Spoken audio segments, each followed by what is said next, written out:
रुक करते देश प्रदेश से आ रही बड़ी खबर की ओर नजर। नमस्कार, मैं अमित कश्यप और आप देख रहे हैं हंगामा टाइम्स न्यूज। अगले सीधे रुक करते हैं संवाददाता की रिपोर्ट पर नजर। हंगामा टाइम्स न्यूज की सबसे पहले खबर देखने के लिए चैनल को सब्सक्राइब करें, लाइक करें, कमेंट में अपनी प्रतिक्रिया दें।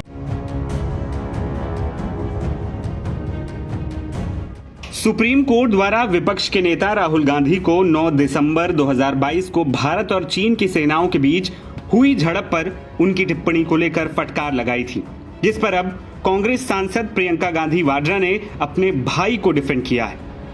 प्रियंका ने कहा है कि सच्चा भारतीय कौन है ये जज तय नहीं करेंगे, ये तो विपक्ष के नेता का एक काम है। सरकार को चुनौती देने के लिए किसी सवाल को पूछना ये उनका कर्तव्य है। मेरा भाई सेना का बहुत सम्मान करता है, वो कभी भी सेना के खिलाफ कुछ भी नहीं कहेगा। उनको लेकर एक गलत व्याख्या दी गई।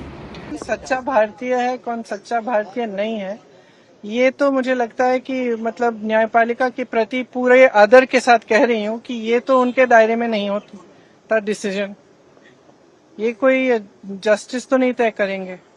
दूसरा, राहुल जी ने हमेशा आर्मी का, सेना का आदर किया है। उनके दिल में उन सेना के प्रति, सैनिकों के प्रति, उनके अफसरों के प्रति पूरी तरह से आदर है। और हर भाषण में जब भी बोलते हैं, जब भी उनका हम कुछ भी भाषण या कोई भी टिप्पणी सुनते हैं, उसमें वो आदर बहुत स्पष्ट दिखता है। जो लीडर ऑफ ऑपोजिशन होते हैं, जो नेता प्रतिपक्ष हैं, उनका जो कर्तव्य है वो ये है कि सरकार से सवाल पूछना। ठीक है, ये उनका कर्तव्य है, तो वो अपना कर्तव्य निभाते हैं। जब सरकार से सवाल पूछते हैं, उनको पसंद नहीं है, वो जवाब नहीं देना चाहते, इसलिए ये सब चीजें वो कराते हैं। सही, बहुत स्पष्ट बात है। अभी सदन नहीं चल रहा है, कितने दिनों से नहीं चल रहा है, और मैं सोच रही थी कि कितना मुश्किल है। सबसे बात करें, कह दें, चर्चा कर लेंगे।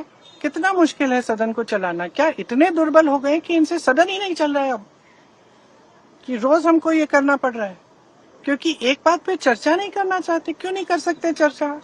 ऐसा यार पूरे देश भर में करा रहे हैं, तो पूरे देश भर का मुद्दा है, बात करिए।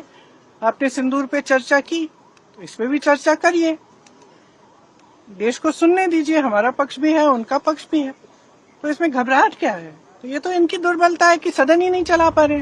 दूसरी ओर इंडिया गठबंधन में कांग्रेस का साथी दल और समाजवादी पार्टी के अध्यक्ष अखिलेश यादव ने भी सुप्रीम कोर्ट की फटकार पर प्रतिक्रिया दी। अखिलेश ने पलटवार करते हुए कहा कि पहले बीजेपी ये बताए कि चीन ने भारत की कितनी जमीन कब्जा कर रखी। भारतीय जनता पार्टी ये बताए कि जमीन कितनी थी और आज कितनी है। जो हमारा क्षेत्रफल है, भारत का क्षेत्रफल, वो कितना था और कितना है। जिस दिन ये जवाब दे दें उस दिन तिरंगा लेकर के घूमें, और हम भी तिरंगा लेके निकलते हैं। और इस पार्क में जहां हम और आप लोग खड़े हैं, सबसे बड़ा तिरंगा लगाया था। यहाँ पर पुलिस और पीएससी का बैंड समय समय पर परेड करता था।